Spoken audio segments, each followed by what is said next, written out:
അങ്ങനെ ഫൈനലി എന്റെ ഒപ്പം 2025 അവസാനത്തെ ദിവസം.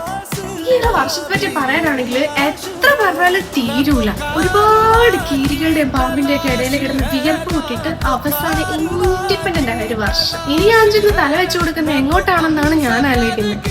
എന്റെ ഒരു സ്വഭാവം വെച്ചിട്ട് വഴിയെ കൂടെ പോകുന്ന വയ്യാവേലി എല്ലാം പിടിച്ച് ഞാൻ തലയിൽ കയറ്റും.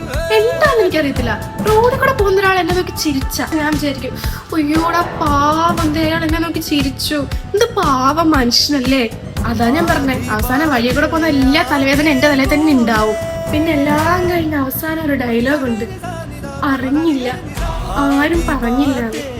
പക്ഷെ ഇതൊക്കെ കേൾക്കാൻ ആളുണ്ട്. എന്റെ കുഴി ഞാൻ തന്നെ തോന്നുക. അതാണ് എന്റെ ലൈഫിൽ ഞാൻ ഇത്രയും തവണ ചെയ്തുകൊണ്ടിരുന്നത്. ഇനിയുള്ള 2026 നല്ല രീതിയിലൊന്ന് ജീവിച്ചു പോകണം എന്നുള്ളൊരു പ്രാർത്ഥനയോട് നിർത്തുന്നു. നന്ദി, നമസ്കാരം.